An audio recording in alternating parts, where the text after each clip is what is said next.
My name is Melissa Madsen, and I'm 21 years old. On April 11th of last year, I was making a left-hand turn out of a plaza on Southern and McClintock when suddenly what felt like fireworks and looked like fireworks started to explode in my lap.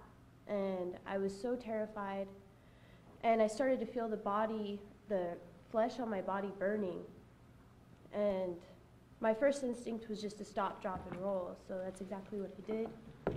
I had to escape the fire. You know, I was so scared, and I was just possessed with sheer terror. So I remember as I opened my truck door, I told myself, don't hit your head, whatever you do, don't hit your head.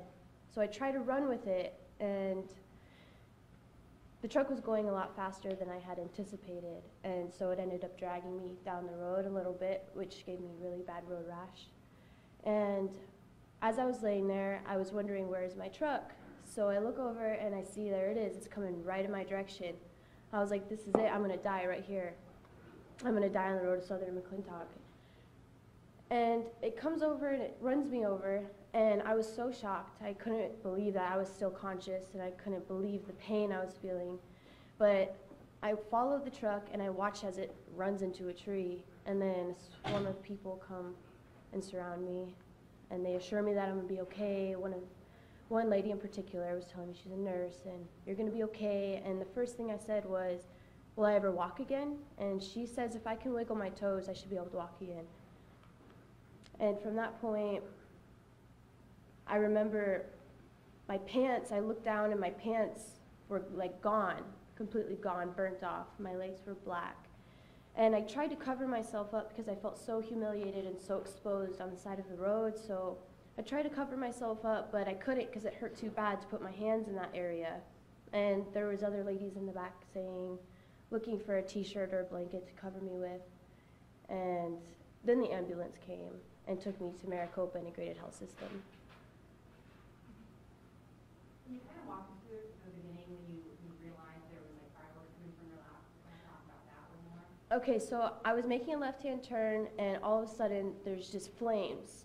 And I'm so confused. I'm so scared. I'm just so shocked because I had a vaporizer in between my thighs as I was driving.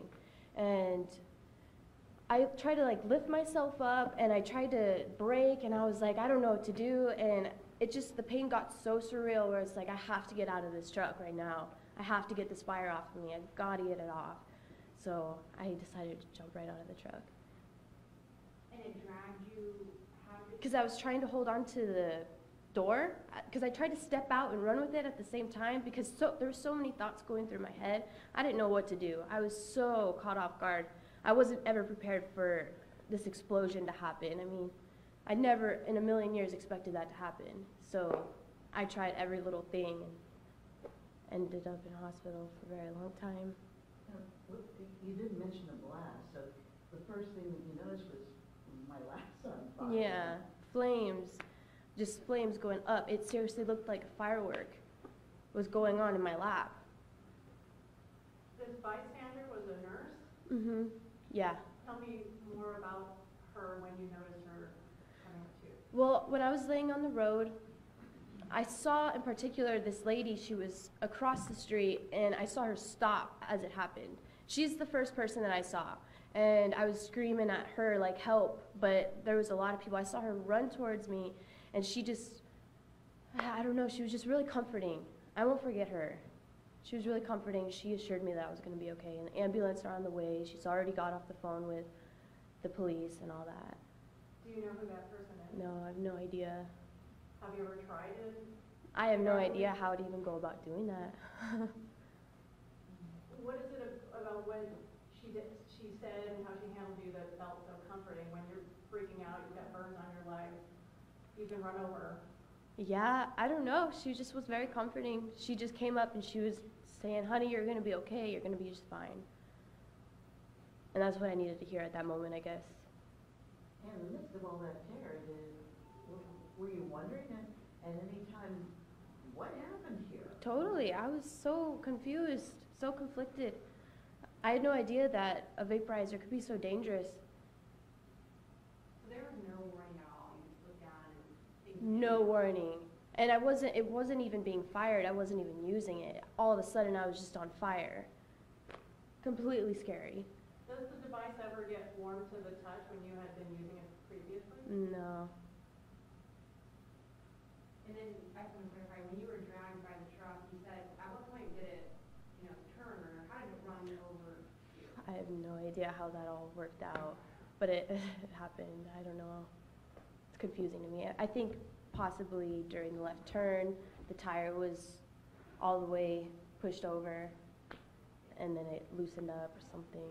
I have no idea how that happened. Doesn't make sense. So was it your legs that were injured when the truck comes over you? So it shattered my pelvis on my right hip and my left hip, and I got 3 nails in my pelvis, which I now have to get removed within the next few months in order to give birth, which is also really scary for me. How are you doing now, though? Like, I've recovered very well, but my scars are something that I have to stare at every day. That's the one part that's hard to live with. So for people who see this story tonight, what do you have to say to using the e-cig? What are your thoughts on that? It's so not worth the risk. Vaping is so not worth the risk. They're so dangerous. They have the potential to end up killing you like it nearly did me. Can you tell us about your road to recovery? How long has it been? What has it been like? And because we saw you get tearful when you met, I believe, a physical therapist. Yeah, Danica and Julie are my physical therapists while I was at Maricopa Integrated Health System, and they made me feel so comfortable. They teamed up together to really help me get through it, and I wasn't allowed to walk for 3 months, and I had, since my surgery, my pelvic surgery, I unfortunately got infected after that, and I had to undergo 7 additional surgeries due to the infections, and I had to have a wound vac attached to me, which is basically a giant vacuum that just sucks out all the infection and puts back blood. I really don't know all the details of it, but it was just a horrifying experience, and that's what left me with the most damaging scars. So it sounds like 7 surgeries total you've been through? 8. 8. 7 after the pelvic surgery. Physical therapy, it must feel tedious. It was so rough. It really was. It was really rough. Learning how to walk again was such an ordeal. It was so just stressful and discouraging, and you don't realize how much you take for granted when you're walking around, and then the next day, the next minute, it could just all be taken away from you. And I know after I was cleared to walk again, it took an additional 3 months to be able to feel comfortably mobile in my walking. So 6 months to really kind of get back. Oh yeah, 6 months to get back in my groove, yeah. Did you ever have doubts about whether you would ever be able to move as you once did? Yeah. Well, I mean, the doubts were in the back of my mind, but there's no way I was going to let myself think that way. I knew that I was going to overcome this. I knew that I was going to keep moving. I knew I was going to be okay, but there was times where I would be so frustrated, so hard to just keep going and not give up, like sometimes I felt super hopeless, but I pushed those away, and I was like, no, I got this. I'm going to get through this. Thanks to my physical therapist, too, and my family, and all the staff at Maricopa Integrated Health System. They really made such a difference with this ordeal. How did they hold you up and support you when you're like, your body is working against you, you're having a hard time? How did they encourage you? They were like so motherly, and you're gonna make me cry. They were just so comforting.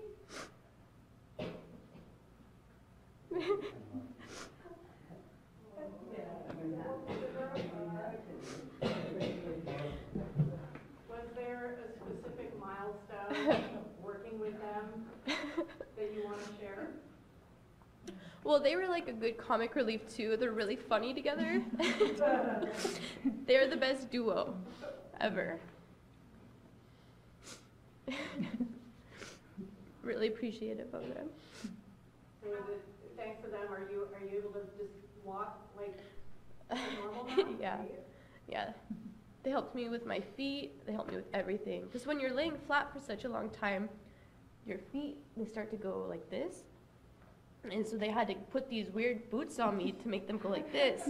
And they were like furry boots. And they were blue and furry. And Sometimes it felt goofy. yeah. And there'd be times I wouldn't want to wear them, and then they would sneak in, and they'd be like, "What are you doing? Gotta wear your boots." That's Have what I you been did. able to tell them before today how much you appreciate everything they've done for you? I think I sent you 2 like messages on Facebook, possibly. I've seen them a few times. Yeah. Have you considered suing the manufacturer or the battery maker? I don't want to talk about that. Okay, but you are doing that? I don't want to talk about that. Yeah. The trauma surgeon was talking about regulation, getting these devices regulated. And this gentleman over here also talking about it. Do you feel strongly about that? How do you feel? Yeah, about it? totally. I think that vape should be gone. I mean, people buy vapes in order to feel better, or people buy vapes in order to quit smoking cigarettes under the impression that it's a safer way to quit smoking cigarettes. And that's exactly why I bought a vaporizer, and yet there it was in the hospital bed. So if they could be gone, yeah, there needs to be other ways to quit smoking. They have the patches, they have the gum, they have all these other ways. You can do a rubber band, you know. There's so many other tactics. You don't have to replace smoking cigarettes with smoking a vaporizer to quit. It's not, it doesn't even make sense if you really think about it. Is that why you were using it? That's why I started To get using off it. the tobacco? Yes. How are you doing with those? Fine. You're good? Yeah, I'm fine. Yeah. Is there anything that you really want people to know after this ordeal? You've been through a long road to recovery after this accident. What is important to know about this? About this accident? And what is your main message? What should everybody take away from this? Like, look what can happen to you just from using a vaporizer. They're deadly, they're dangerous. Most terrifying experience of my entire life. Something no one ever even dreams of happening happened to me because of a vaporizer. And it's not worth it. So not worth it. If I could take it all back, I would. But then again, I've also learned so much, so. Do you have any more treatment ahead of you at this point? Only thing I could really think of is possibly fixing my scars. That's the only treatment that I'm expecting, and getting the nails removed out of my pelvis so I can have a kid. Were you ever worried that that would affect your ability to have a child? Absolutely. I mean, that's why I'm here on this planet. I want kids. So if that's taken away from me, I don't know how I'll feel. Has all of this, meeting these wonderful people and going through this struggle, has that changed your outlook on life? Completely. I don't take anything for granted. I try not to. It's easy to, but every step you take, every move you make, you're really, really lucky.